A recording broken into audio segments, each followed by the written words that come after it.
Hi, this is Dan Olson covering the second portion of policy issues associated with the implementation of our new records management system, ESO Solutions.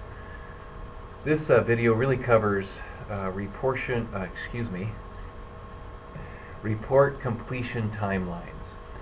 This deals with we need to have reports completed as soon as possible because we have some specific business needs associated with having accurate and reports completed as rapidly as possible. We also know that report accuracy is going to increase, in particular, the closer that report is written to the event. And so that's some of the general reason for this policy.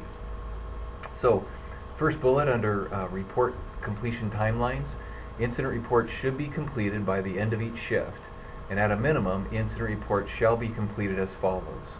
You'll notice it says they should be, and then we say at a minimum shall, because there's some conditions where we're going to allow reports to not be completed by the end of the shift, and we'll hit that in a minute. The first area, though, is when they shall be completed, as follows.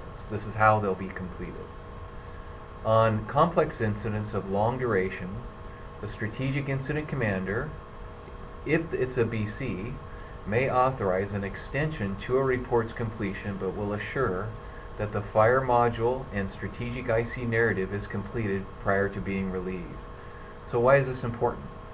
It's important because there are both legal, there are news agency requests, and there are practical requests for information about incidents that occur that the administration has to address in a professional and timely manner. And so incident reports need to be completed so that we can meet that expectation of our community, of the legal community, and really of the press that has questions about some incidents that are occurring. The first sub to that is incidents occurring before 2200 shall be completed before the end of the shift and as soon as reasonably possible after the shift. So it doesn't matter the type of call, doesn't matter the type of report. Anything before 2200, they need to be completed as soon as reasonably possible, but before the end of the shift. The next bullet is incidents occurring after 2200. Now this is where there are instances where the report can be completed on the following shift. So after 2200, reports that must be completed prior to the end of the shift. Number one, all EMS incidents where a patient is transported with a VFD employee. State law requires that we actually have a report to the ER, a completed report, a completed PCR within 24 hours of that patient being transported. And if the VFD employee is involved in that, we've got to make sure that our reports are being provided. All EMS incidents where a patient is transported code 3. So this circumstance doesn't require a VFD employee to be on the unit transporting. It's just if the patient is transported code 3, we have to have an EPCR completed. The reason why is because it's a serious incident and there may be follow-up questions or needs information from us. We want to be able to provide that.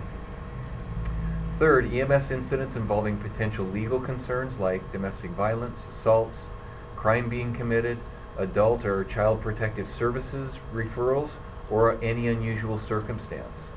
That's pretty obvious the reason why. Legal concerns, we need to be able to address them in a professional manner. Fourth bullet, incidents where a patient refuses transport and there's a significant risk of the medical condition of the patient deteriorating. One of the most high risk areas that we have from a legal perspective about a medical call is on patient refusals. And so if this condition exists where someone refuses and they are at high risk of a deterioration of their current medical state, we need that documented. Fifth bullet, all incidents involving a death, regardless if a patient evaluation, treatment, or transport was provided, got to have that report completed. And then all incidents resulting in a property loss, excluding that non-injury MVA with de minimis property loss and no other complexities. If you drive up to again, that minor fender bender accident, there's no injuries, there's no leaking of fuel or oil, it's just a little minor, not a big deal touch. There is property damage, but there really isn't any significant issue. It's not a problem. We can put that report to the next shift. But if there is anything beyond that, and there's a property loss involved, we need the report done prior to the end of the shift. And then any event with an extra burden of liability, an increased level of political or public interest exists, or at the discretion of the IC. This is really that you as an individual, you know where our legal liabilities are, you know where there could be a political situation or something that's going to create a lot of public interest. We need to have the information from that incident in its completion prior to you going home so that we can address the issues that are going to come up later in the day. So other incidents occurring after 2200 that may be completed on the next consecutive shift with some conditions. So if these conditions are met, then you can finish the report on your next consecutive shift. The first condition is the person responsible for the report is scheduled for duty on that next shift. If you're going to be on Kelly Day or you're taking vacation, you got to do the report before you leave.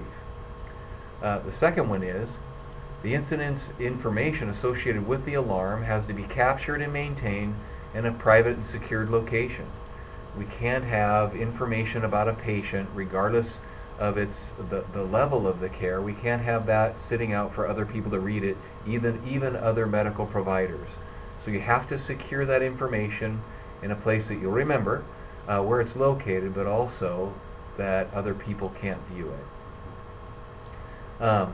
Overtime is authorized for report writing for calls that occur just prior to or extending beyond the end of the shift that when those reports cannot reasonably be completed before 0700.